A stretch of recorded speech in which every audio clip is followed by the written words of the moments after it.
I'm Gary Hunter, a marketing professor.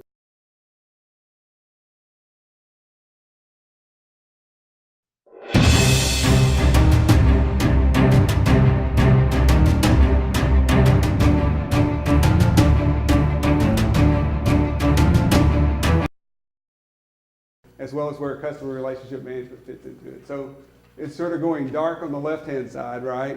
And it's sort of lighting up on the right-hand side. So CRM is really kind of focused on a lot of these different things that kind of drive acquisition and retention of customers. It's very much a concept that's related to customer lifetime value. So lifetime value is basically a way to kind of do calculations where you're trying to say how much is a particular customer worth. Okay, very good. So you can kind of take that data and you can say, okay, based on these data and the lifetime value of our existing customers, we might project that some segment of customers who are similar to these existing customers might be worth this amount of value down the road. So is that a segment that we want to target and go after, right? So sometimes you may come up with trades where you say the lifetime value of this customer is negative, right? This customer is actually costing us money. They looked at these customers and said these customers were costing us more money than we're making. How do customers cost you more money than you're making? Okay, so they may be doing different things within your service that kind of affect your profitability or your margins in different ways. What other ways do they affect margins? They like customer service. They might really love customer service, right? They may be calling your customer service a lot, right? So you may have them kind of on the line quite a bit. If you have them on the line and they're complaining a lot, right? You know they're going to be very expensive customers and you lose those in your sprint. Do you feel bad about that? Who do you hope you lose them to? Your best competitor, right? You'd love to give those customers to your best competitor. So customer lifetime value and customer relationship management is often focused on when are the customers kind of adding value, when are they not adding value? How do you make decisions about which customers to keep? How do you make decisions about should I do this for this customer to kind of keep this customer happy or not?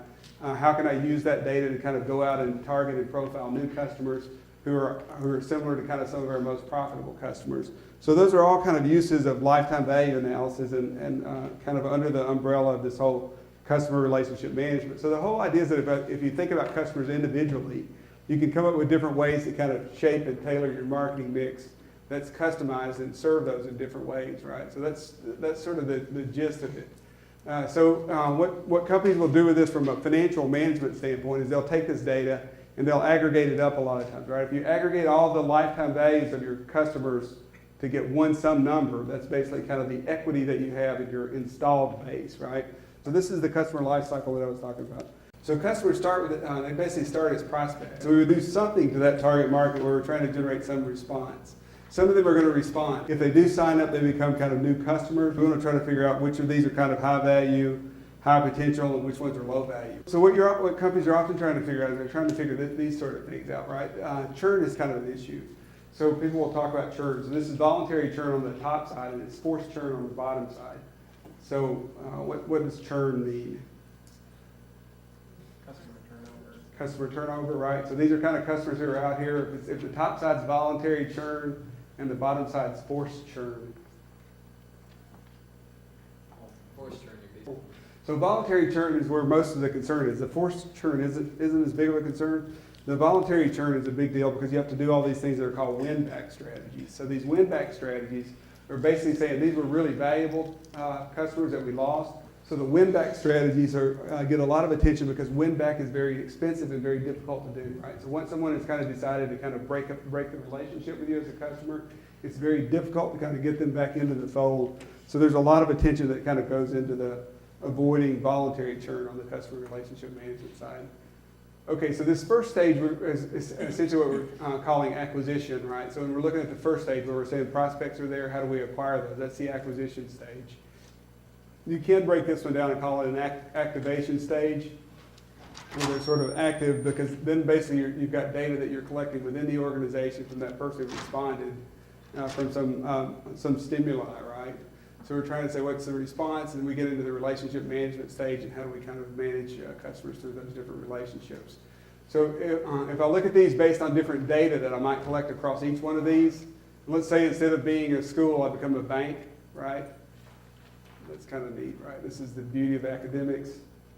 1 minute I'm selling shampoo and laundry detergent, the next minute I'm a bank, right? So now as a bank or a financial institution, I'm looking at some of the different campaign histories. What is it that we've done to try to get people to use our credit cards?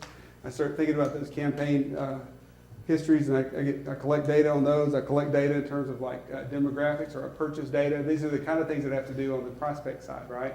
Because until they've responded, I don't have any data that they've got. Once they respond, I start pulling credit reports, so I've got data on those individuals in terms of like what's their credit worthiness, what are some of the other things they've got on there that might be indicative of the types of products they like, or those types of things. I get any other type of self-reported information that I might have that comes from those different responses. Then over time, as they've been customers for some period of time, I can collect data that's on their payment histories, their campaign responses, their channel preferences, what works for me as an organization, their product purchase and usage. Those types of things are all data that I sort of get from customer over time. So all that data sort of goes into feeding a lot of these different models that I'm going to talk some about, right? So in determining customer value, then you're often looking at what's the cash flows, the inflows, right? And what are the outflows? So it's very much kind of a financial analysis standpoint. And then you're essentially just trying to say, how do I kind of break down some of those inflows and outflows? So these are different outflows. Outflows are things like acquisition costs. Development costs are really when we're saying, okay, how do we develop different customers or develop relationships, make our relationships stronger with existing customers. Retention costs are kind of the costs that I've got to kind of reduce attrition in order to try to reactivate different customers. So these are often called the ADR costs. So I have intrinsic value minus the ADR cost is basically what I'm looking at in terms of the customer lifetime value. So it's really the difference in those inflows, right, and the outflows. Okay, so if I look at focusing just on acquisition and activation first, right?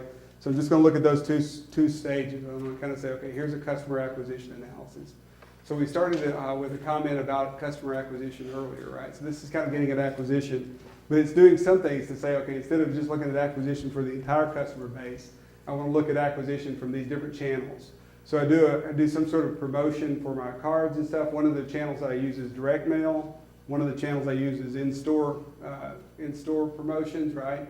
So these are things like as people check out of a particular retail outlet, I've got a card, a card application that's set there, right? So that's sort of in stores. I can do direct sales, which is where I'm contacting or sending mail directly to them, right? Or I've actually got a person. So the sales side, this is a salesperson. So I've got a person who's actually kind of contacting different people. This might be telesales, or it might be mall intercepts, or those types of things, right? This is kind of a salesperson who's actually person-to-person things. Then I might just do inserts, right? So these might be inserts that would be in magazines or something like that, right? So these are different channels that I might use: direct mail, in-store, direct sales, and inserts. And what I want to look at is I want to look at kind of the different number of prospects that are there. And I've got a response rate, right? So these response rates, how do I get those response rates? How do I get this 2%, 1.5%, 50%, 1%?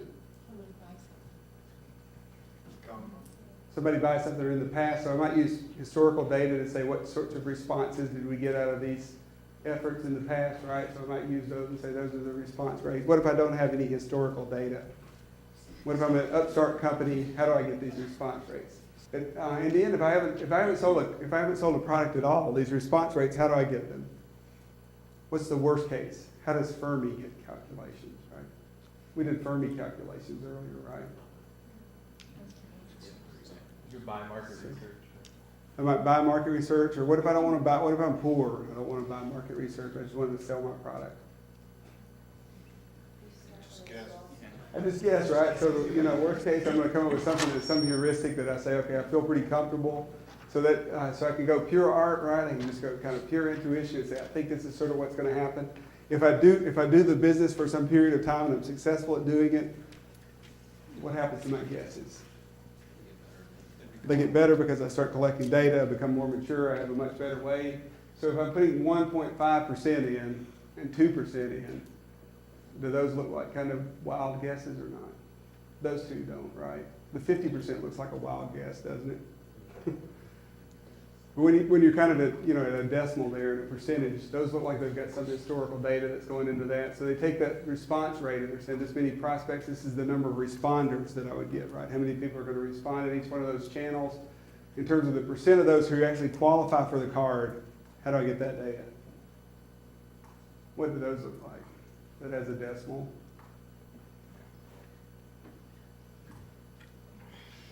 It's like 1/3 and 2/3.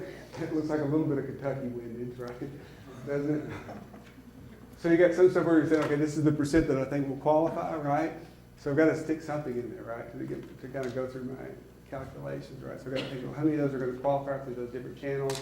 So so basically this is saying that in-store and inserts, I'm getting lower qualifications through those, right? How would I add layers to this analysis? How would I kind of make it more? If I said in-store, well, 33%, I'm going to get 1/3. I'm doing in-store. I'm going to set this little stand on the end. It's got a credit card application as people check out.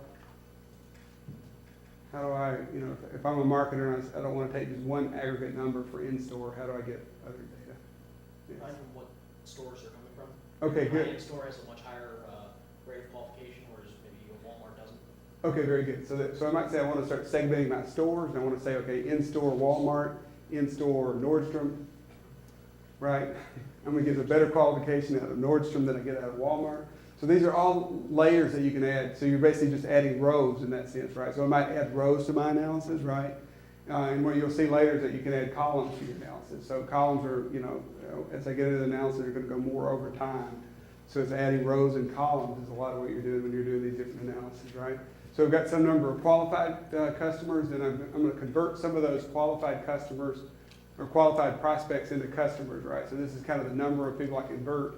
So I know this person has the money for the credit card. I know they're good for it. They're qualified, right? And then my conversion ratios are about 80%. So I've got an 80% conversion rate. That gives me the number of customers on the next set of calculations, right? If I say, okay, this is my effectiveness index, which I've given you at the bottom what that is, that's the ratio of customers to prospects, right?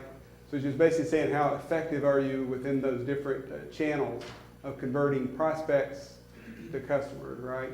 So you're much more effective in the direct sales channel. The sales side shows us as being much more effective. This gives us then, I've got some cost data, right? So I get this cost data from outside that. That's not a calculation that's in the spreadsheet. But I've got some cost per prospect, right? If I know what my cost per prospect is, then I can kind of use that cost per prospect to get what would my total cost be to implement that different campaign. And then I can get kind of what's the cost per customer. Okay, so this is all about acquisition, right? This is basically giving me what is the cost to acquire a customer through these different channels, right? Are there assumptions in the analysis? Yes. Yeah, just pick them apart. We spend a lot of time kind of picking at different assumptions all throughout it, right? I've got some listed at the bottom, but there are other assumptions that aren't listed at the bottom, right? We're sort of picking out a lot of those different assumptions that are in there. We assume sort of aggregations and stuff that are in there. Aggregating is, a good way to kind of do it. So there's lots of stuff that's in there. But you can say, okay, so direct mail, it costs us $140 to acquire a direct mail customer. How does that insight help us to make a decision about whether or not you want to do a direct mail campaign? What else do you need to know?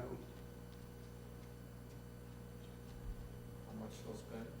How much they'll spend, right? So I need to know all this other stuff, right? I need to know these. I need to make all these different projections about if we do acquire that customer, how much is that customer going to spend over their relationship, right? The whole relationship management side.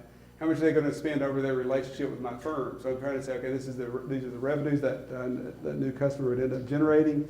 So I've got different assumptions that I've got to go in with here. I've got to make assumptions now about what's the time frame or how far out am I going to project this. I make assumptions about discount rates, so you get to bring in all that stuff from finance that you wanted to bring in, right? That you were thinking, well, this is too simple at this point for marketing, so you get to bring in your finance skills. So you might say, okay, this is the discount rate. What if my discount rate is just ridiculous? 20% discount rate. What if that's a ridiculous discount rate? What's the simple fix?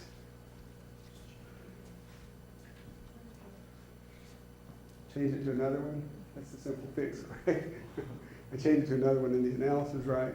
If I'm not really sure, if I don't really feel comfortable about what discount rate I should use, then what would I do? I do a range, and that's called what? Sensitivity analysis, right? See, you guys are you're getting all our business terms down. All the best with your efforts to master marketing and sales. I'm Gary Hunter, and I hope you have a great day.